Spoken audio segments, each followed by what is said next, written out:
Hello everyone. ਸੋ ਇਸ video ਦੇ ਅੰਦਰ ਆਪਾਂ ਕਵਰ ਕਰਾਂਗੇ ਆਪਣੀ ਆਈਆਰ ਸਪੈਕਟ੍ਰੋਸਕੋਪੀ, ਜਿਸ ਨੂੰ ਆਪਾਂ ਇਨਫਰਾਰੈਡ ਸਪੈਕਟ੍ਰੋਸਕੋਪੀ ਜਾਂ ਵਾਈਬ੍ਰੇਸ਼ਨਲ ਸਪੈਕਟ੍ਰੋਸਕੋਪੀ ਵੀ ਬੋਲ ਦਿਆਂਗੇ। ਹੁਣ ਆਈਆਰ ਸਪੈਕਟ੍ਰੋਸਕੋਪੀ ਤੋਂ ਪਹਿਲੀ ਗੱਲ ਆਪਾਂ ਐਡਵਾਂਟੇਜ ਦੇਖਦੇ ਹਾਂ। ਜਿਸ ਤਰ੍ਹਾਂ ਆਪਾਂ ਹਰ ਸਪੈਕਟ੍ਰੋਸਕੋਪੀ ਦਾ ਐਡਵਾਂਟੇਜ ਦੇਖਦੇ ਹਾਂ, ਇਸ ਸਪੈਕਟ੍ਰੋਸਕੋਪੀ ਦਾ ਕੀ ਕੰਮ ਹੁੰਦਾ ਹੈਗਾ।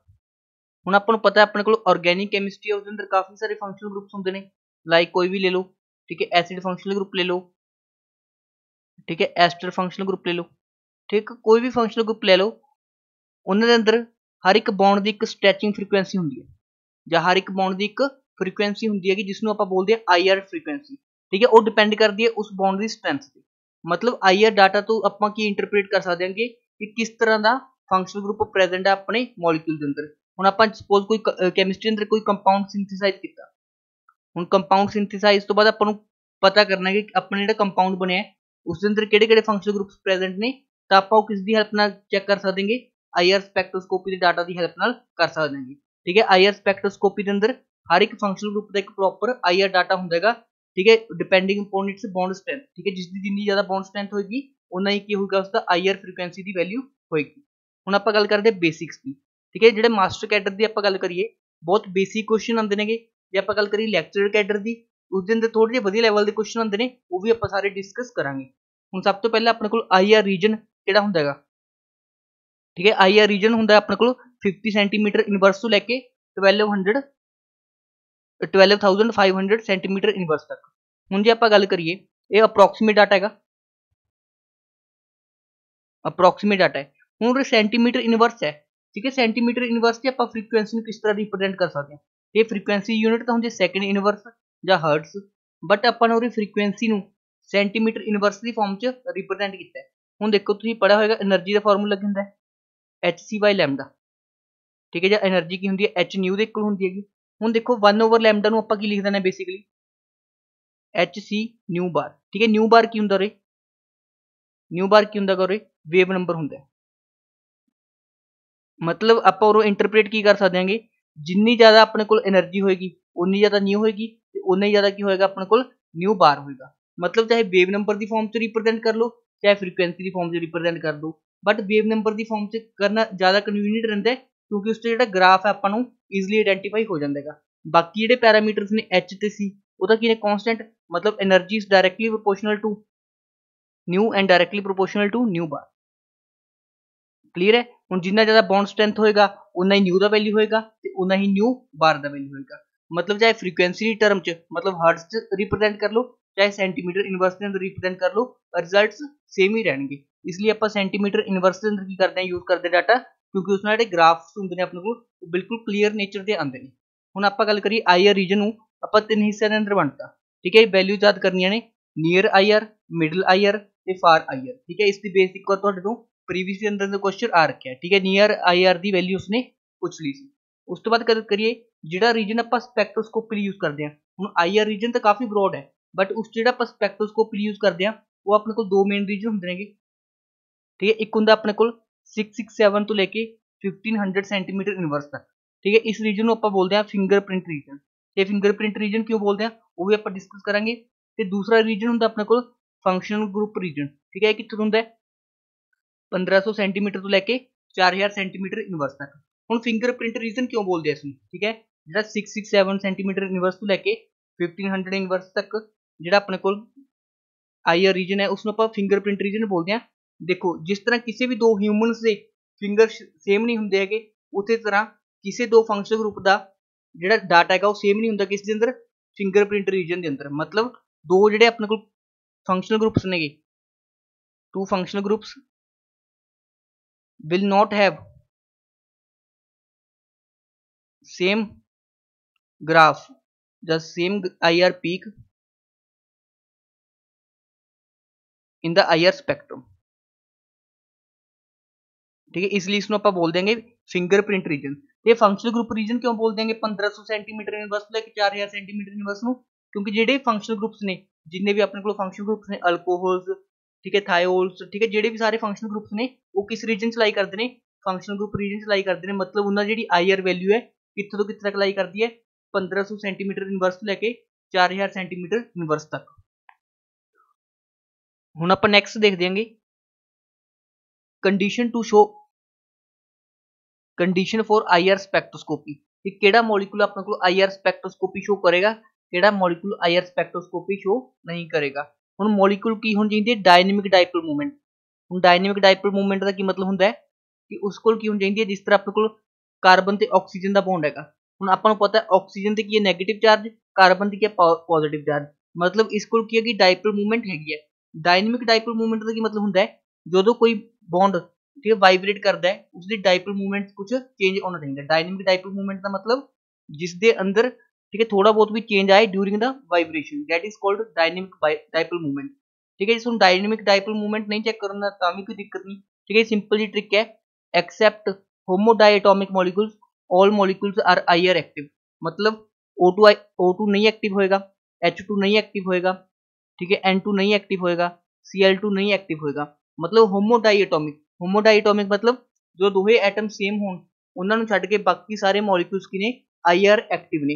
हुण जे आपां गल करिए CO2 का स्ट्रक्चर कुछ इस तरह का हुंदा हैगा। ठीक है, हुण जे आपां गल करिए इसका तीर इस तरफ, इसका तीर इस तरफ। ठीक है, हुण इसका म्यू नेट तक कितना हो जाएगा, 0 हो जाएगा। म्यू नेट 0 हो जाएगा, मतलब डाइपोल मूवमेंट तक ये इसका 0 है, डाइपोल मूवमेंट की है 0 है, बट ये फिर भी किएगा IR एक्टिव है, ये किएगा IR एक्टिव है, बट रोटेशनल किसी का इनएक्टिव सीगा। ठीक है, परमानेंट डाइपोल मूवमेंट का मतलब होता है कि उसको परमानेंटली की हो गया कुछ डाइपोल मूवमेंट हो गई, इसलिए की होता है रोटेशनल इनएक्टिव होता है, rotational inactive and IR active होता है। ठीक है, IR एक्टिवली तो अपने सिंपल जी कंडीशन देख ली कि except homodiatomic molecules all molecules are IR active. ठीक है, तो इन ये मॉलिक्यूल छड्ड के बाकी सारे की होंगे अपने को IR एक्टिव होंगे। हुण देखो आप एक क्वेश्चन डिस्कस करते हैं। ठीक है, which of the following molecules are IR active. ठीक है, O2 एक्टिव होएगा या इनएक्टिव, इनएक्टिव। CH4 एक्टिव होएगा, SF6 एक्टिव होएगा, बेंजीन एक्टिव होएगा, नेपथलीन एक्टिव होएगा, टॉलिन एक्टिव होएगा, H2 इनएक्टिव होएगा। ठीक है, N2 भी की होएगा इनएक्टिव होएगा। ठीक है, आई होप तुम चेक करना आ गया होगा कि कदों कोई अपने को मॉलिक्यूल IR एक्टिव होएगा, कदों IR इनएक्टिव होएगा। हुण देखो अपने प्रिंसिपल की पढ़िया, प्रिंसिपल देखो की पढ़िया, dynamic dipole movement. Dynamic dipole movement मतलब डाइपोल मूवमेंट के अंदर की होना चाहिए, चेंज होना चाहिएगा। हुण देखो हुंदा की बेसिकली जिन्ना ज्यादा चेंज आएगा उन्ना की होएगा अपने को इंटेंसिटी होगी सिग्नल की। तो हुण अपने को एक टाइप का क्वेश्चन बन जाएगा कि कुछ मॉलिक्यूल्स दे देगा तो पूछेगा इन्हां चों सब तो ज्यादा इंटेंस सिग्नल किसका होएगा, जिस च सब तो ज्यादा डाइपोल मूवमेंट उसका क्या आएगा, इंटेंस सिग्नल आएगा। ये प्रीवियस ईयर अंदर क्वेश्चन आ रखेगा।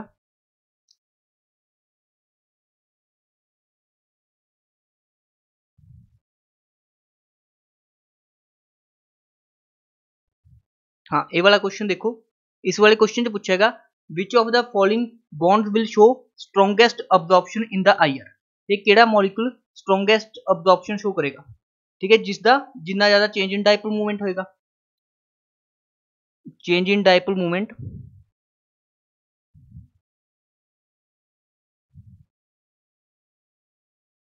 Directly proportional to absorption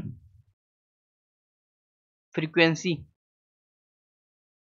in IR ਤੇ ਉਨਾ ਹੀ ਕੀ ਹੋਏਗਾ ਆਪਣੇ ਕੋਲ ਇੰਟੈਂਸ ਸਿਗਨਲ ਆਏਗਾ, ਉਨਾ ਹੀ ਕੀ ਆਏਗਾ ਇੰਟੈਂਸ ਸਿਗਨਲ ਆਏਗਾ। ਹੁਣ ਇਸ ਕੁਐਸਚਨ ਦਾ ਆਨਸਰ ਕਰੋ ਬਈ। ਠੀਕ ਹੈ, ਵੀਡੀਓ ਨੂੰ ਪਾਜ਼ ਕਰੋ। ਹੁਣ ਦੇਖੋ ਸਭ ਤੋਂ ਜ਼ਿਆਦਾ ਡਾਈਪੋਲ ਮੂਵਮੈਂਟ ਕਿਸ ਦਾ ਹੋਏਗਾ, ਜਿਸ ਤੇ ਸਭ ਤੋਂ ਜ਼ਿਆਦਾ ਇਲੈਕਟ੍ਰੋਨੈਗੇਟਿਵ ਡਿਫਰੈਂਸ ਹੈ। ਹੁਣ H ਦਾ ਸਾਰੇ ਕੇਸਿਸ ਤੇ ਸੇਮ ਹੈਗਾ, H ਦਾ ਸਾਰੇ ਕੇਸਿਸ ਸੇਮ ਹੈਗਾ। ਹੁਣ ਆਕਸੀਜਨ ਕੀ ਹੈ, ਸਭ ਤੋਂ ਇਲੈਕਟ੍ਰੋਨੈਗੇਟਿਵ ਹੈ, फिर नाइट्रोजन, फिर सल्फर, देन कार्बन। ठीक है, मतलब सब तो ज्यादा डाइपोल मूवमेंट किसका होएगा, OH का होएगा, क्योंकि OH बॉन्ड की है मोस्ट पोलर है, जिसनों ऑर्डर च अरेंज करना आ जाता। ठीक है, तो सब तो हाईएस्ट B हो जाता, फिर हो जाता अपने को C, फिर होंदा D, फिर होंदा E। ठीक है, तो इस क्वेश्चन का करैक्ट आंसर किहड़ा बनना सी, ऑप्शन नंबर B। हुण आपां डिस्कस करांगे फंडामेंटल वाइब्रेशनल मूव। हुण तुहानूं पता है जदों भी कोई बॉन्ड हुंदा, सपोज मेरे कोल बॉन्ड है कोई ABB, ਆਪਾਂ ਹਰ ਇੱਕ ਬੌਂਡ ਨੂੰ ਕੀ ਮੰਨਦੇ ਆ, ਐਜ਼ ਅ ਸਪਰਿੰਗ ਮੰਨਦੇ ਆ, ਤੇ ਹਰ ਇੱਕ ਬੌਂਡ ਕੀ ਕਰਦਾ ਰਹਿੰਦਾ, ਵਾਈਬ੍ਰੇਟ ਕਰਦਾ ਰਹਿੰਦਾ ਹੈਗਾ। ਹੁਣ ਦੇਖੋ ਵਾਈਬ੍ਰੇਸ਼ਨ ਦੇ ਆਪਣੇ ਕੋਲ ਦੋ ਤਰ੍ਹਾਂ ਦੇ ਮੋਡਸ ਹੋ ਸਕਦੇ ਨੇ, ਇੱਕ ਹੁੰਦੇ ਨੇ ਆਪਣੇ ਕੋਲ ਸਿਮੈਟ੍ਰਿਕ ਮੋਡਸ, ਸਟ੍ਰੈਚਿੰਗ ਮੋਡਸ, ਤੇ ਦੂਸਰੇ ਹੁੰਦੇ ਨੇ ਆਪਣੇ ਕੋਲ ਬੈਂਡਿੰਗ ਮੋਡਸ। ਠੀਕ ਹੈ, ਸਟ੍ਰੈਚਿੰਗ ਮੋਡ ਦਾ ਕੀ ਮਤਲਬ ਹੈ, ਹੁਣ ਹਰ ਇੱਕ ਬੌਂਡ ਨੂੰ ਆਪਾਂ ਐਜ਼ ਅ ਸਪਰਿੰਗ ਟ੍ਰੀਟ ਕਰ ਰਹੇ ਹਾਂ, ਤੇ ਆਪਾਂ ਬੌਂਡ ਨੂੰ ਕੀ ਕਰ ਸਕਦੇ ਹਾਂ, ਸਟ੍ਰੈਚ ਕਰ ਸਕਦੇ ਹਾਂਗੇ। ਹੁਣ ਦੇਖੋ ਸਟ੍ਰੈਚਿੰਗ ਮੋਡ ਵੀ ਦੋ ਤਰ੍ਹਾਂ ਦੇ ਹੁੰਦੇ ਨੇ, ਇੱਕ ਹੁੰਦੇ ਨੇ ਆਪਣੇ ਕੋਲ symmetrical stretching mode,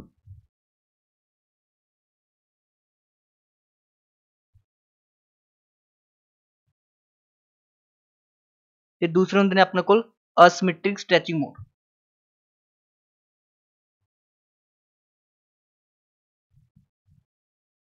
symmetric stretching mode ਦਾ ਕੀ ਮਤਲਬ ਹੁੰਦਾ ਆਪਣੇ ਕੋਲ, ਸਪੋਜ਼ ਮੇਰੇ ਕੋਲ ਕੋਈ ਕੰਪਾਊਂਡ ਹੈ, ਸਪੋਜ਼ A B B, ਹੁਣ ਜੇ ਮੈਂ ਇਸ ਨੂੰ ਸਟ੍ਰੈਚ ਕਰ ਰਿਹਾਗਾ, ਜੇ ਦੋਹਾਂ ਨੂੰ ਮੈਂ ਸੇਮ ਸਾਈਡ ਸਟ੍ਰੈਚ ਕਰ ਰਿਹਾ, ਮਤਲਬ ਇਸ ਵਾਲੇ ਬੌਂਡ ਨੂੰ ਮੈਂ ਇਸ ਡਾਇਰੈਕਸ਼ਨ ਸਟ੍ਰੈਚ ਕਰ ਰਿਹਾ ਤੇ ਇਸ ਵਾਲੇ ਬੌਂਡ ਨੂੰ ਵੀ ਇਸ ਡਾਇਰੈਕਸ਼ਨ ਸਟ੍ਰੈਚ ਕਰ ਰਿਹਾ, ਜਾਂ ਸੈਕਿੰਡ ਕੇਸ ਕੀ ਹੋ ਸਕਦਾ ਹੈਗਾ A B B, ठीक है, इस बॉन्ड ਨੂੰ मैं इस डायरेक्शन स्ट्रेच कर रहा ਤੇ ਇਸ ਨੂੰ ਵੀ ਇਸ डायरेक्शन ਚ ਸਟ੍ਰੈਚ ਕਰ ਰਹੇ ਹਾਂ, ਮਤਲਬ ਮੈਂ ਸੇਮ डायरेक्शन ਦੇ ਅੰਦਰ ਸਟ੍ਰੈਚ ਕਰ ਰਿਹਾ।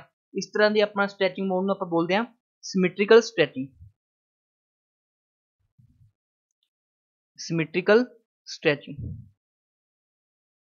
ਠੀਕ ਹੈ। ਸੈਕਿੰਡ ਹੁੰਦੀ ਹੈ ਆਪਣੇ ਕੋਲ ਅਸਿਮੈਟ੍ਰੀਕਲ ਸਟ੍ਰੈਚਿੰਗ ਮੋਡ, ਉਸ ਕੇਸ ਚ ਕੀ ਹੋਏਗਾ ਆਪਣੇ ਕੋਲ, ਜਿਸ ਤਰ੍ਹਾਂ ਸੇਮ ਇਹੀ ਕੇਸ ਹੈਗਾ A B B, ਇੱਕ ਨੂੰ ਤਾਂ ਮੈਂ ਕਰ ਰਿਹਾ ਹੈਗਾ ਇਸ डायरेक्शन ਦੇ ਅੰਦਰ ਸਟ੍ਰੈਚ ਤੇ ਦੂਸਰੇ ਨੂੰ ਕਰ ਰਹੇ ਹਾਂ ਉਸ ਤੋਂ ਆਪੋਜ਼ਿਟ डायरेक्शन ਦੇ ਅੰਦਰ, ਜਾਂ ਦੂਸਰਾ ਕੇਸ ਕੀ ਹੋ ਸਕਦਾ ਹੈਗਾ ਉਰੇ A B B, ठीक है, ਇੱਕ ਨੂੰ ਮੈਂ ਕਰ ਰਿਹਾ ਇਸ डायरेक्शन ਚ ਸਟ੍ਰੈਚ ਤੇ ਦੂਸਰੇ ਨੂੰ ਮੈਂ ਕਰ ਰਿਹਾ ਇਸ डायरेक्शन ਦੇ ਅੰਦਰ ਸਟ੍ਰੈਚ, ठीक है। मतलब इस सिमेट्रिक ਦੇ ਅੰਦਰ ਕੀ ਹੋਏਗਾ, ਬਿਲਕੁਲ ਆਪੋਜ਼ਿਟ ਹੋਏਗਾ, ठीक है। ਸਿਮੈਟ੍ਰੀਕਲ ਦੇ ਅੰਦਰ ਕੀ ਹੋਏਗਾ, ਬੌਂਡ ਲੈਂਥ ਜ਼ਿਆਦਾ ਸੇਮ ਡਿਕਰੀਜ਼ ਹੋਏਗੀ ਜਾਂ ਸੇਮ ਇਨਕਰੀਜ਼ ਹੋਏਗੀ, ठीक है। ਅਸਿਮੈਟ੍ਰਿਕ ਦੇ ਅੰਦਰ ਕੀ ਹੋਏਗਾ, ਇੱਕ ਬੌਂਡ ਲੈਂਥ ਇਨਕਰੀਜ਼ ਹੋ ਜਾਏਗੀ ਤੇ ਦੂਸਰੀ ਬੌਂਡ ਲੈਂਥ ਕੀ ਹੋ ਜਾਏਗੀ, ਡਿਕਰੀਜ਼ ਹੋ ਜਾਏਗੀ। ਤਾਂ ਆਪਾਂ ਕਹਿ ਸਕਦੇ ਹਾਂਗੇ ਡਿਊਰਿੰਗ ਸਿਮੈਟ੍ਰੀਕਲ ਜਿਹੜੀ ਆਪਣੇ ਕੋਲ ਸਟ੍ਰੈਚਿੰਗ ਹੁੰਦੀ ਹੈਗੀ, ਠੀਕ ਹੈ, ਉਸ ਕੇਸ 'ਚ ਵੀ ਬੌਂਡ ਲੈਂਥ ਚੇਂਜ ਹੁੰਦੀ ਹੈ ਤੇ ਅਸਿਮੈਟ੍ਰੀਕਲ ਸਟ੍ਰੈਚਿੰਗ ਦੇ ਅੰਦਰ ਵੀ ਬੌਂਡ ਲੈਂਥ ਚੇਂਜ ਹੁੰਦੀ ਹੈ, ਬਟ ਜਿਹੜੀ ਸਿਮੈਟ੍ਰੀਕਲ ਸਟ੍ਰੈਚਿੰਗ ਹੈ ਉਸ ਦੇ ਅੰਦਰ ਇਕੁਅਲ, ਠੀਕ ਹੈ, ਜਾਂ ਤਾਂ ਬੌਂਡ ਲੈਂਥ ਘਟੇਗੀ ਜਾਂ ਬੌਂਡ ਲੈਂਥ ਵਧੇਗੀ, ਠੀਕ ਹੈ, ਇਕੁਅਲ ਅਮਾਊਂਟ ਦੇ ਅੰਦਰ ਦੋਹਾਂ ਬੌਂਡਸ ਦੇ ਅੰਦਰ, ਬਟ ਇਸ ਕੇਸ 'ਚ ਕੀ ਹੋਏਗੀ, ਅਨਇਕੁਅਲ ਹੋਏਗੀ। ਇਸ ਤਰ੍ਹਾਂ ਦੀ ਸਟ੍ਰੈਚਿੰਗ ਨੂੰ ਆਪਾਂ ਬੋਲਦੇ ਹਾਂ ਅਸਿਮੈਟ੍ਰਿਕ ਸਟ੍ਰੈਚਿੰਗ, ਠੀਕ ਹੈ। ਨੋਟ ਕਰ ਲਓ ਡਿਊਰਿੰਗ ਦਾ ਸਟ੍ਰੈਚਿੰਗ ਮੋਡ, ਠੀਕ ਹੈ, ਆਪਣੇ ਕੋਲ ਬੌਂਡ ਲੈਂਥ ਕੀ ਹੁੰਦੀ ਹੈਗੀ, ਚੇਂਜ ਹੁੰਦੀ ਹੈ, ਬੌਂਡ ਐਂਗਲ ਕੀ ਰਹਿੰਦੇ ਨੇ ਸੇਮ, ਬੌਂਡ ਐਂਗਲ ਕੀ ਰਹਿੰਦੇ ਨੇਗੇ ਸੇਮ, ਬੌਂਡ ਐਂਗਲ ਰਹਿੰਦੇ ਨੇ ਸੇਮ ਡਿਊਰਿੰਗ ਦਾ ਸਟ੍ਰੈਚਿੰਗ, ਠੀਕ ਹੈ। ਆ ਦੇਖੋ ਇਹ ਵਾਲੇ ਐਂਗਲਸ 'ਚ ਕੋਈ ਫਰਕ ਨਹੀਂ ਪਿਆ, ਤਾਂ ਇਸ ਤਰ੍ਹਾਂ ਦੀ ਆਪਣੇ ਮੋਡ ਨੂੰ ਆਪਾਂ ਬੋਲਦੇ ਹਾਂ ਸਟ੍ਰੈਚਿੰਗ ਮੋਡ। ਤੇ ਦੂਸਰੇ ਹੁੰਦੇ ਨੇ ਆਪਣੇ ਕੋਲ ਬੈਂਡਿੰਗ ਮੋਡ, ਬੈਂਡਿੰਗ ਮੋਡ ਵੀ ਆਪਣੇ ਕੋਲ ਦੋ ਤਰ੍ਹਾਂ ਦੇ ਹੁੰਦੇ ਨੇਗੇ, ਇੱਕ ਹੁੰਦੇ ਨੇ ਇਨ ਪਲੇਨ ਬੈਂਡਿੰਗ, ਮਤਲਬ ਪਲੇਨ ਦੇ ਅੰਦਰ ਬੈਂਡਿੰਗਸ, ਇਨ ਪਲੇਨ ਬੈਂਡਿੰਗ, ਤੇ ਦੂਸਰੇ ਹੁੰਦੇ ਨੇ out of plane bending, out of plane bending.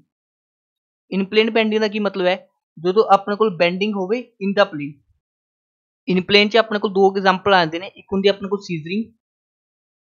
ਸੀਜ਼ਰਿੰਗ ਤੇ ਦੂਸਰੀ ਹੁੰਦੀ ਹੈ ਆਪਣੇ ਕੋਲ ਰੌਕਿੰਗ, ਠੀਕ ਹੈ। ਸੀਜ਼ਰਿੰਗ ਤੇ ਰੌਕਿੰਗ ਦਾ ਕੀ ਮਤਲਬ ਹੈ, ਦੇਖੋ ਜਿਸ ਤਰ੍ਹਾਂ ਮੇਰੇ ਕੋਲ ਕੋਈ ਬੌਂਡ ਹੈ A B B, ਠੀਕ ਹੈ, ਜਿਸ ਤਰ੍ਹਾਂ ਸੀਜ਼ਰਿੰਗ ਦਾ ਕੀ ਮਤਲਬ ਹੁੰਦਾ ਕੈਂਚੀ, ਕੈਂਚੀ ਜਿਸ ਤਰ੍ਹਾਂ ਚੱਲਦੀ ਹੈ ਉਸ ਤਰ੍ਹਾਂ ਦੇਖੋ, ਇਸ ਨੂੰ ਇਮੈਜਿਨ ਕਰੋ, ਜੇ ਇੱਕ ਬੌਂਡ ਇਸ ਤਰ੍ਹਾਂ ਆਏਗਾ ਦੂਜਾ ਤਰਫ ਕੀ ਆਏਗਾ ਉਲਟ ਡਾਇਰੈਕਸ਼ਨ ਦਾ, ਇਸ ਤਰ੍ਹਾਂ, ਠੀਕ ਹੈ। ਦੋਹੇ ਕੀ ਆਣਗੇ, ਫੇਸ ਦੋਹਾਂ ਦੇ ਸੇਮ ਡਾਇਰੈਕਸ਼ਨ 'ਚ ਹੋਣਗੇ, ਮਤਲਬ ਇਸ ਦਾ ਵੀ ਤੀਰ ਇਸ ਤਰਫ ਨੂੰ, ਇਸ ਦਾ ਵੀ ਤੀਰ ਇਸ ਤਰਫ ਨੂੰ, ਇਸ ਤਰ੍ਹਾਂ ਦੇ ਆਪਾਂ ਬੈਂਡਿੰਗ ਮੋਡ ਨੂੰ ਆਪਾਂ ਬੋਲਦੇ ਹਾਂ ਸੀਜ਼ਰਿੰਗ, ਠੀਕ ਹੈ। ਜਾਂ ਦੂਜਾ ਕੇਸ ਕੀ ਬਣ ਸਕਦਾ ਆਪਣੇ ਕੋਲ A B B, ठीक है, एक इस डायरेक्शन से चले जावे ते दूसरा इस डायरेक्शन से चले जावे, ठीक है। ਇਹ ਕੀ ਹੁੰਦੇ ਨੇ ਆਪਣੇ ਕੋਲ ਸੀਜ਼ਰਿੰਗ ਮੋਡ, ਜਿਸ ਤਰ੍ਹਾਂ ਆਪਣੇ ਕੋਲ ਸੀਜ਼ਰ ਕੈਂਚੀ ਚੱਲਦੀ ਹੈਗੀ। ਹੁਣ ਇਸ ਕੇਸ 'ਚ ਦੇਖੋ ਧਿਆਨ ਨਾਲ ਕੀ ਹੋਇਆ, ਆਪਣੇ ਕੋਲ ਬੌਂਡ ਐਂਗਲਸ ਕੀ ਹੋਣਗੇ, ਚੇਂਜ ਹੋਣਗੇ ਤੇ ਬੌਂਡ ਲੈਂਥ ਕੀ ਰਹੇਗੀ, ਸੇਮ ਰਹੇਗੀ, ਠੀਕ ਹੈ। ਇਸ ਕੇਸ 'ਚ ਕੀ ਹੋਏਗਾ, ਬੌਂਡ ਐਂਗਲ ਚੇਂਜ ਹੋਏਗਾ ਬਟ ਬੌਂਡ ਲੈਂਥ ਕੀ ਰਹੇਗੀ, ਸੇਮ ਰਹੇਗੀ। ਹੁਣ ਆਪਾਂ ਗੱਲ ਕਰਦੇ ਹਾਂ ਰੌਕਿੰਗ ਦੀ, ਰੌਕਿੰਗ ਬਿਲਕੁਲ ਆਪੋਜ਼ਿਟ ਹੋਏਗਾ, ਜਿਸ ਤਰ੍ਹਾਂ ਮੇਰੇ ਕੋਲ A B B ਹੈ, ਹੁਣ ਜੇ ਇਹ ਵਾਲਾ ਇਸ ਡਾਇਰੈਕਸ਼ਨ 'ਚ ਮੂਵ ਕੀਤਾ ਹੈ ਤਾਂ ਇਹ ਵੀ ਇਸ ਡਾਇਰੈਕਸ਼ਨ ਦੇ ਅੰਦਰ ਹੀ ਮੂਵ ਕੀਤੇਗਾ, ਮਤਲਬ ਦੋਵੇਂ ਸੇਮ ਡਾਇਰੈਕਸ਼ਨ ਦੇ ਅੰਦਰ ਮੂਵ ਕਰਨਗੇ।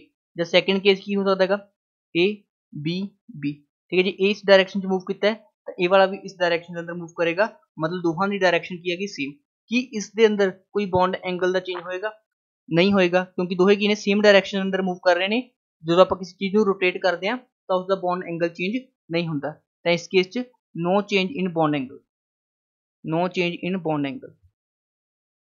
ਹੁਣ ਇਸ ਨੂੰ ਆਪਾਂ ਨੇ ਇਨ ਪਲੇਨ ਕਿਉਂ ਬੋਲਿਆ, क्योंकि सारा कुछ प्लेन के अंदर हो रहा है, मतलब 2D के अंदर हो रहा है।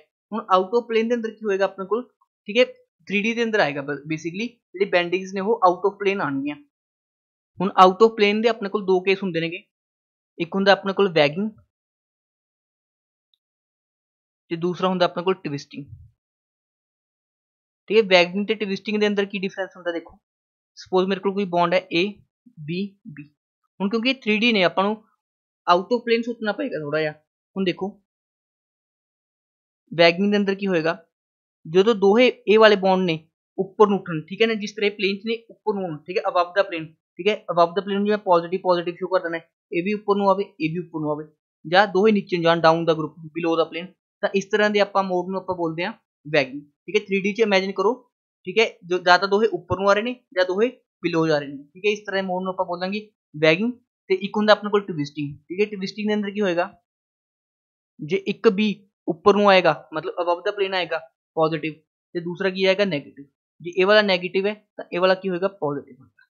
ठीक है, ਇਹ ਚਾਰ ਮੋਡਸ ਹੁੰਦੇ ਨੇ ਜਿਨ੍ਹਾਂ ਨੂੰ ਆਪਾਂ ਬੋਲਦੇ ਆ ਬੈਂਡਿੰਗ ਮੋਡ। ठीक है, ਇਹਨਾਂ ਦਾ ਬੇਸਿਕ ਜਿਹਾ ਆਈਡੀਆ ਹੋਣਾ ਚਾਹੀਦਾ ਹੈ, ਜ਼ਿਆਦਾ ਜ਼ਰੂਰਤ ਨਹੀਂ ਹੈਗੀ, ਐਗਜ਼ਾਮ ਦੇ ਅੰਦਰ ਪੁੱਛਿਆ ਨਹੀਂ ਜਾਂਦਾ, बट फिर भी ਤੁਹਾਨੂੰ आइडिया होना चाहिए कि स्ट्रैचिंग मोड अपने को स्ट्रैचिंग मोड ਕਿਹੜੇ ਹੁੰਦੇ ਨੇ, सिमेट्रिकल ਤੇ असमेट्रिकल, ਤੇ ਬੈਂਡਿੰਗ ਮੋਡ ਕਿਹੜੇ ਹੁੰਦੇ ਨੇ, इन प्लेन बेंडिंग ਤੇ out of plane bending. In plane bending ਚ ਆਂਦੀ ਆਪਣੇ ਕੋਲ ਸੀਜ਼ਰਿੰਗ ਤੇ rocking, out of plane bending ਚ ਆਂਦੀ ਆਪਣੇ ਕੋਲ ਵੈਗਿੰਗ ਐਂਡ ट्विस्टिंग। ਉਸ ਤੋਂ ਬਾਅਦ ਗੱਲ ਕਰੀਏ ਸਭ ਤੋਂ ਇੰਪੋਰਟੈਂਟ ਕੁਐਸਚਨ ਜਿਹੜਾ ਬਣਦਾ ਹੈਗਾ એનર્ਜੀ ਦਾ ਆਰਡਰ। ਠੀਕ ਹੈ, એનર્ਜੀ ਦਾ ਕੀ ਆਰਡਰ ਹੁੰਦਾ ਹੈਗਾ, ਮਤਲਬ ਆਪਾਂ ਨੂੰ ਕਿਸ ਕੇਸ ਚ ਕਰਵਾਉਣ ਲਈ ਜ਼ਿਆਦਾ એનર્ਜੀ ਚਾਹੀਦੀ ਹੈ, ਉਹ ਆਪਾਂ ਦੇਖਦੇ ਹਾਂ ਇਨ ਟਰਮਸ ਆਫ ਫ੍ਰੀਕੁਐਂਸੀ। ਜਿਹੜੀ ਫ੍ਰੀਕੁਐਂਸੀ ਹੁੰਦੀ ਹੈ असमेट्रिक स्ट्रैचिंग ਲਈ सब तो ज़्यादा होंगी है, मतलब असमेट्रिक स्ट्रैच कराना हो तो सब तो ज़्यादा एनर्जी लगेगी अपने को। फिर उस तो बाद सिमेट्रिक स्ट्रैचिंग ते बेंडिंग ਲਈ सब तो घट लगेगी। तो ये ऑर्डर होंगे अपने को स्ट्रैचिंग फ्रीकुएंसी का, ये ऑर्डर होंगे अपने को फ्रीकुएंसीज का कि सब तो ज़्यादा अपन एनर्जी एनर्जी मतलब इन टर्म्स ऑफ फ्रीकुएंसी सब तो ज़्यादा असमेट्रिक स्ट्रैचिंग ਲਈ, फिर सिमेट्रिक स्ट्रैचिंग ਲਈ, उस तो बाद अपन को लगती है बेंडिंग ਲਈ। ठीक है, ये वाला ऑर्डर तुम डेफिनेटली ध्यान रखने का। उस तो बाद जो अपना नेक्स्ट टॉपिक बनता है that is degree of freedom. Degree of freedom, degree of freedom का की मतलब होंगे है कि किन्ने अपने को कोऑर्डिनेट्स चाहिए ने to define the position of an atom. ठीक है, सपोज एक एटम है, जो एक एटम ने मैंने 3D के अंदर उसकी पोजीशन दसनी है तो मैंने 3 कोऑर्डिनेट्स चाहिए ने एक्स वाई जेड। ठीक है, एक एटम की पोजीशन नूं मेरे को कितने कोऑर्डिनेट चाहिए ने एक्स वाई जेड, मतलब 3 कोऑर्डिनेट्स चाहिए। जे n एटम्स होंगे मेरे को तो कितने कोऑर्डिनेट्स चाहिए होंगे, 3n कोऑर्डिनेट्स चाहिए होंगे। तो टोटल डिग्री ऑफ फ्रीडम कितना होंगे अपने को 3n होंगे। हुण देखो आप अगे केस पढ़ेंगे, जो लीनियर मॉलिक्यूल है तो अलग केस बनेगा, जो नॉन लीनियर मॉलिक्यूल है तो अपने को अलग केस बनेगा। हुण आप वही केस डिस्कस करते हैं।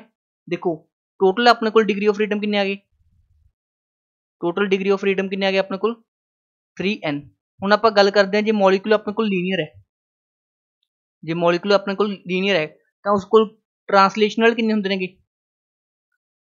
ट्रांसलेशनल मतलब कितने डायरेक्शन अंदर मॉलिक्यूल ट्रांसलेट कर सकता है, straight line motion X Y and Z, मतलब तीन का की होंगे ट्रांसलेशनल मोशन होंगे।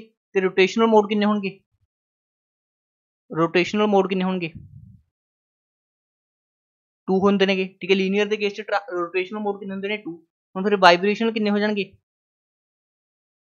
टोटल जो आप ए वाले माइनस कर दिए 3n माइनस ए वाले दो मोड माइनस करते तो 3n माइनस 5 बन जाएंगे अपने को वाइब्रेशनल मोड्स। ठीक है, जो मॉलिक्यूल की है अपने को लीनियर है। हुण जे अपने को मॉलिक्यूल नॉन लीनियर है तो उस केस की बनेगा, नॉन लीनियर के केस की होएगा ट्रांसलेशनल कितने होंगे ने अपने को, ट्रांसलेशनल 3 ही रहेंगे। ठीक है, बट इस केस रोटेशनल मोड्स कितने हो जाते हैं 3 हो जाते हैं, रोटेशनल मोड्स कितने हो जाएंगे 3 हो जाएंगे। तो वाइब्रेशनल मोड्स कितने बच जाएंगे, वाइब्रेशनल मोड्स वो बच जाएंगे अपने को 3n माइनस 6। ठीक है, दो फॉर्मूलाज से बेस्ड काफी बार तो पेपर से क्वेश्चन आएगा, इसमें स्टार मार्क कर लो। ठीक है, इन्होंने सर्कल कर लो। ठीक है, इंपॉर्टेंट फॉर्मूलाज ने, बट स्टूडेंट यही फॉर्मूलाज पढ़ के चले जाते हैं लीनियर ते नॉन लीनियर के केस। बट हुण थोड़ा जिहा एग्जाम वधिया लैवल का होंदा है तो तुहानूं थोड़ा जिहा अगे होर स्टडी करनी पेगी। हुण इन्हां च अपने कोल वाइब्रेशनल मोड आ गए, टोटल स्ट्रैचिंग मोड कितने होंदे नेगे, स्ट्रैचिंग मोड कितने होंदे ने ਤੇ ਇਹਨਾਂ 'ਚ ਜੋ ਬੈਂਡਿੰਗ ਮੋਡਸ ਕਿੰਨੇ ਹੁੰਦੇ ਨੇ, ਇਹ ਵੀ ਆਪਾਂ ਨੂੰ ਯਾਦ ਕਰਨੇ ਪੈਣਗੇ।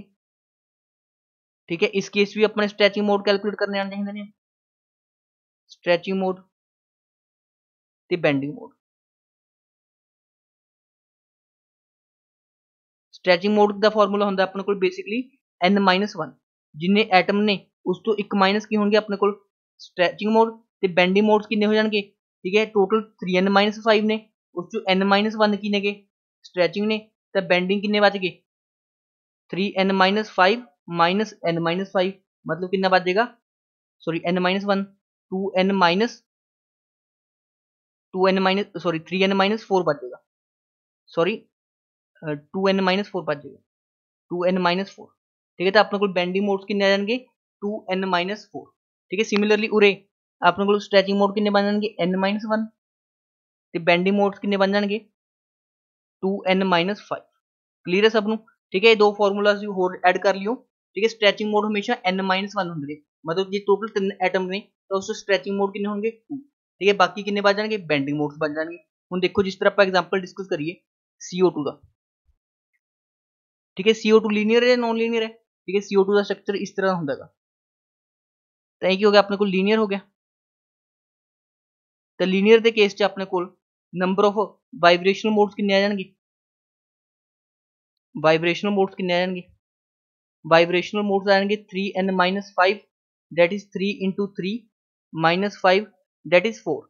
4 के अंदरों n-1 मतलब 3 एटम्स ने, 3 एटम्स ने, n-1 कितने आ जाएंगे n-1 स्ट्रैचिंग आ जाएंगे, मतलब अपने को 3 - 1 दैट इज 2 की आ जाएंगे अपने को स्ट्रैचिंग,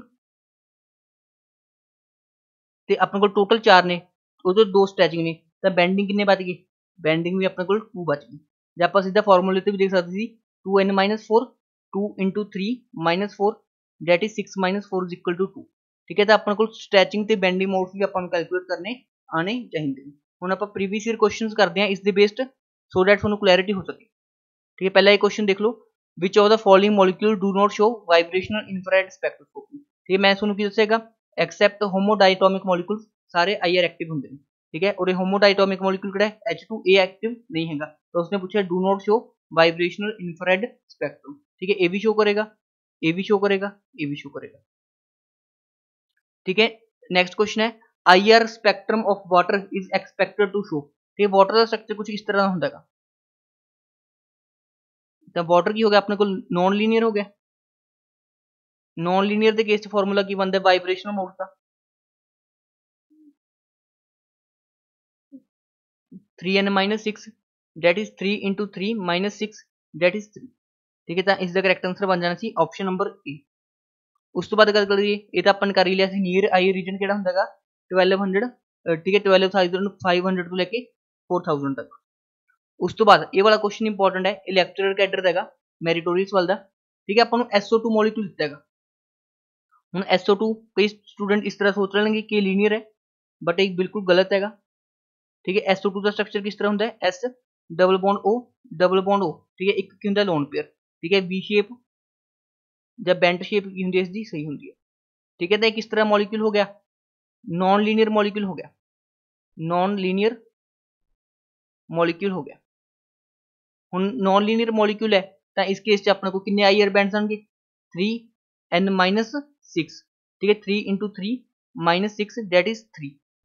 ठीक है, 3 IR बैंड्स आ जाएंगे, तो इसका करेक्ट आंसर किहड़ा बन जाना सी ऑप्शन नंबर सी।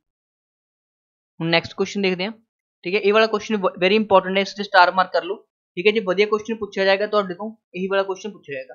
हुण H2O मॉलिक्यूल दिता है, H2 की अपने को नॉन लीनियर है, H2 की है नॉन लीनियर है। नॉन लीनियर है तो अपने को इस केस एक नंबर ऑफ वाइब्रेशनल मोड्स कितने बन जाएंगे 3n-6 दैट इज 3 × 3 - 6 मतलब 3 मोड्स बन जाएंगे। हुण 3 के अंदरों स्ट्रैचिंग कितने ने ते बेंडिंग कितने ने, स्ट्रैचिंग कितने होंगे, स्ट्रैचिंग कितने होंगे अपने को n-1 मतलब n total number of atoms ने 3, तो 3 - 1 दैट इज 2 तो अपने को क्या आ जाएंगे स्ट्रैचिंग मोड। टोटल मोड्स कितने ने 3, तो बेंडिंग मोड्स कितने बन जाएंगे, बेंडिंग मोड्स 1 बन जाएगा। बेंडिंग मोड्स कितने बन जाएंगे 1 बन जाएंगे, तो अपने को ठीक है बेंडिंग मोड को डेल्टा नाल भी शो कर देंगे। ਤਾਂ 2 ਸਟ੍ਰੈਚਿੰਗ 1 ਬੈਂਡਿੰਗ। ਤਾਂ ਕਰੈਕਟ ਆਂਸਰ ਕਿਹੜਾ ਬਣਨਾ ਸੀਗਾ 2 stretching modes and 1 bending mode. ਠੀਕ ਹੈ, ਤਾਂ ਆਪਸ਼ਨ ਨੰਬਰ C ਕਰੈਕਟ ਹੋ ਜਾਣਾ ਸੀ। ਇਸ ਲਈ ਤੁਹਾਨੂੰ ਸਟ੍ਰੈਚਿੰਗ ਤੇ ਬੈਂਡਿੰਗ ਮੋਡਸ ਵੀ ਕੈਲਕੂਲੇਟ ਕਰਨੇ ਆਣੇ ਚਾਹੀਦੇ। ਉਸ ਤੋਂ ਬਾਅਦ ਨੈਕਸਟ ਕੁਐਸਚਨ ਦੇਖੋ, a fundamental IR band appeared at ਠੀਕ ਹੈ 1000 ਸੈਂਟੀਮੀਟਰ ਇਨਵਰਸ ਫਸਟ ਓਵਰਟੋਨ। ਠੀਕ ਹੈ, ਮੈਂ ਤੁਹਾਨੂੰ ਫਸਟ ਓਵਰਟੋਨ ਦਾ ਦੱਸਿਆ ਸੀਗਾ ਕਿ ਫੰਡਾਮੈਂਟਲ IR ਬੈਂਡ ਤੋਂ ਕਿਸ ਤੋਂ ਹੁੰਦਾ ਡਬਲ ਤੇ ਹੁੰਦਾ। ਇਸ ਲਈ ਮੈंने ਫਾਰਮੂਲਾਜ਼ ਵੀ ਕਰਾ ਰੱਖੇ ਨੇ ਸਪੈਕਟ੍ਰੋਸਕੋਪੀ ਦੇ ਲੈਕਚਰ ਨੰਬਰ 2 ਚ। ਤਾਂ ਇਸ ਦਾ ਆंसर ਕੀ ਆ ਜਾਏਗਾ 2000 ਸੈਂਟੀਮੀਟਰ ਇਨਵਰਸ। ठीक है, फर्स्ट ओवरटोन कितने आएगा 2000 सेंटीमीटर इनवर्स से सिंपली अपन की करना ही डबल करना। उस तो बाद आ वाला क्वेश्चन देखो। ठीक है, पहला ये वाला क्वेश्चन देखो। ठीक है, the intense band generally observed for carbonyl group. ठीक है, जो कार्बोनिल ग्रुप का होंगे अपने को इंटेंस बैंड होंगे मतलब काफी इंटेंस पीक आती है। उसका की रीजन है क्योंकि सी डबल बॉन्ड वो की होंगे पोलर नेचर का होंगे। पोलर नेचर करके की होंगे इसकी डाइपोल मूवमेंट ज्यादा होती है। जो डाइपोल मूवमेंट ज्यादा है तो चेंज इन डाइपोल मूवमेंट भी की होएगा ज्यादा होएगा। जिन्ना ज्यादा चेंज इन डाइपोल मूवमेंट होएगा उन्नी सिग्नल की होंगी है इंटेंसिटी होंगी है। इस करके इसका की मिलता अपन इंटेंस बैंड मिलता है। तो करैक्ट आंसर केड़ा हो जाएगा भाई इसका option number D. Option number D की हो जाएगा इसका करैक्ट आंसर हो जाएगा। उस तो बाद आ वाला क्वेश्चन डिस्कस कर देंगे। ठीक है, in the IR spectrum of water bonded to metal the expected IR bands. ठीक है, हम देखो मेटल मेटल ਦੇ ਨਾਲ ਕੀ ਆਪਣੇ ਕੋਲ ਵਾਟਰ ਅਟੈਚ ਹੈ। ਹੁਣ ਵਾਟਰ ਦੇ ਕਿੰਨੇ ਸਿਗਨਲ ਆਣਗੇ ਨॉन ਲੀਨੀਅਰ ਹੈ ਆਪਾਂ ਕੈਲਕੂਲੇਟ ਕਰ ਚੁੱਕੇ ਤਿੰਨ ਤਾਂ ਆ ਜਾਣਗੇ ਆਪਣੇ ਕੋਲ ਵਾਟਰ ਦੇ। ਠੀਕ ਹੈ, ਹੁਣ ਇੱਕ ਇਹ ਐਕਸਟਰਾ ਬੌਂਡ ਆ ਗਿਆ ਤਾਂ ਇੱਕ ਇਸ ਦਾ ਆ ਜਾਏਗਾ ਤਾਂ 1 + 3 ਟੋਟਲ ਕਿੰਨੇ ਬੈਂਡਸ ਮਿਲ ਜਾਣਗੇ 4 ਬੈਂਡਸ ਮਿਲ ਜਾਣਗੇ। ਟੋਟਲ ਕਿੰਨੇ ਬੈਂਡਸ ਮਿਲ ਜਾਣਗੇ 4 ਬੈਂਡ ਮਿਲ ਜਾਣਗੇ। ਤਾਂ ਆਪਸ਼ਨ ਨੰਬਰ ਕਿਹੜਾ ਕਰੈਕਟ ਹੋ ਜਾਏਗਾ ਆਪਸ਼ਨ ਨੰਬਰ ਡੀ। ठीक है, तो ਤੁਸੀਂ ਇਹ ਵਾਲੇ ਫਾਰਮੂਲਾਸ ਡੈਫੀਨਿਟਲੀ ਧਿਆਨ ਰੱਖਿਓ ਇਹਨਾਂ ਦੀ ਪ੍ਰੈਕਟਿਸ ਕਰਿਓ। ਬਾਕੀ ਟੈਸਟ ਦੇ ਅੰਦਰ मैंने काफी सारे क्वेश्चन ਪਾਏ ਨੇਗੇ। ठीक है, ਇਹ ਵਾਲੇ ਫਾਰਮੂਲਾਸ। ठीक है, स्ट्रैचिंग मोड किन्ने होंगे बेंडिंग मोड किन्ने हो जाएंगे। ठीक है, नॉन लीनियर के केस च किन्ने अपने को स्ट्रैचिंग ते किन्ने बेंडिंग होंगे। ठीक है, एडिशनल इंफॉर्मेशन सी ये वाले फॉर्मूला तो सब स्टूडेंट ਨੂੰ याद ਹੁੰਦੇ ਨੇ ऑलरेडी बट ये वाले ਤੁਸੀਂ एडिशनल याद करके जाने ने। ठीक है, उस तो बाद अपने को सेकंड पार्ट भी आएगा। ठीक है, आईआर स्पेक्ट्रोस्कोपी का बिकॉज उस च ਆਪਾਂ ਸਾਰੇ ਲੈਕਚਰ ਕੈਡਰ ਦੇ क्वेश्चन डिस्कस ਕਰਾਂਗੇ ਜਿੰਨੇ ਵੀ ਆਪਣੇ ਕੋਲ ਕਾਰਬੋਨਿਲ ਫ੍ਰੀਕੁਐਂਸੀ ਜਾਂਦੇ ਨੇ। बेसिकली इस तरह अपने को कार्बोनिल ग्रुप होंगे सी डबल बॉन्ड O। ठीक है, उन्होंने बेस्ड काफ़ी सारे क्वेश्चन आते हैं अपने मास्टर कैडर च नहीं आए कदे बट लैक्चर कैडर च काफ़ी आते हैं। वो वाले सारे आप नैक्सट लैक्चर अंदर डिस्कस करेंगे। आई होप तुहानू ये वाला लैक्चर क्लीयर हो गया होगा। Thank you for watching this video.